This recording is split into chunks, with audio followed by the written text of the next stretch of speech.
गौसल आजम शाहिद आलम रूहुल आशिकीन सुराज सालिकीन हाजत रवा मुश्किल कुशा मुर्शिदना सैयदना मौलाना सैयद गुलाम रहमान मौला रहमान दयाल बाबा भांडारी किबला काबा पवित्र रजा पाके ईमान ताजा करार जन्ने আল্লাহ আমাদের পবিত্র মাইজ ভান্ডার শরীফে একত্রিত করেছেন।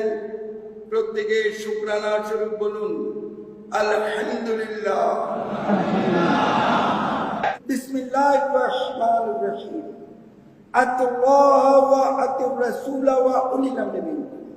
আতুল্লাহ, আল্লাহ বলছেন বান্দা তোমরা আমি আল্লাহর অনুসরণ অনুকরণ করো, অর্থাৎ আল্লাহমুখী হও। ওয়া আতির রাসূলা, আল্লাহ রাসূল যে কোরআন সুন্নাহ শিক্ষা দিয়েছেন এই শিক্ষা গ্রহণ করতে হইলে রাসূলমুখী হইতে হবে। আচ্ছা, পরের অংশে আল্লাহ কি বলছেন? ওয়া উলিল আমরি মিনকুম, আল্লাহ রাসূল যে কোরআন সুন্নাহ শিক্ষা দিয়েছেন ওয়া উলিল আমরি মিনকুম, আওলাদ রাসূল আউলিয়া আল্লাহর কাছে গিয়ে এই কোরআন সুন্নাহর শিক্ষা গ্রহণ করুন। সুবহানাল্লাহ। আল্লাহমুখী রাসূলমুখী আউলিয়া আল্লাহমুখী হতে কে বলেছেন? আল্লাহ। সবার আওয়াজ আল্লাহ কবুল করুন। তাহলে আউলিয়া আল্লাহমুখী আমরা কেন হব?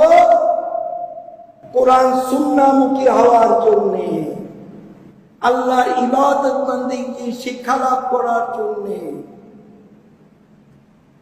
আউলিয়া আল্লাহর মাধ্যমে রাসূলমুখী হব, রাসূলমুখী হয়ে আল্লাহমুখী হব। কেন? আউলিয়া আল্লাহ আওলাদ রাসূলের মাধ্যমে আল্লাহর সন্তুষ্টি লাভ করার জন্য। এর জন্য আল্লাহ রাসূল বলেছেন ক্বালা রাসূলুল্লাহ সাল্লাল্লাহু আলাইহি ওয়াসাল্লাম আল আউলিয়া মিন্নি আনা মিনহুম। আল্লাহ রাসূল বলছেন আউলিয়া আল্লাহগণ আমার মধ্যে, আমি স্বয়ং রাসূল আল্লাহ আউলিয়া আল্লাহর ভিতরে। তাহলে যেহেতু রাসূলকে আল্লাহ যার অবস্থায় রাখেন নাই বর্তমানে, তিনি মদিনা শরীফে মসজিদে নববীর মধ্যে রাসূলের রওজা পাকে আল্লাহর ইচ্ছায় তিনি শায়িত আছেন। তাই বর্তমানে আউলিয়া আল্লাহর মাধ্যমে আমাদের রাসূল পেতে হবে। কারণ কি?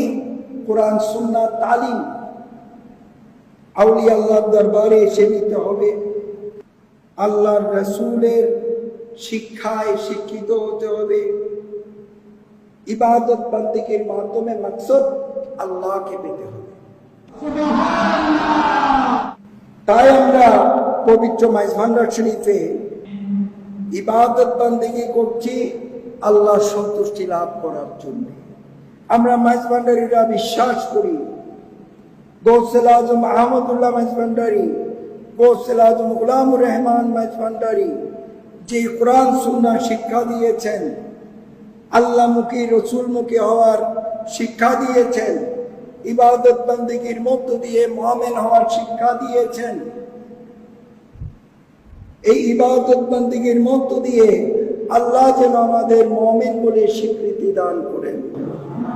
তাই তো আমরা পবিত্র মাইজ ভান্ডার শরীফে হাজির হয়েছি। সুবহানাল্লাহ।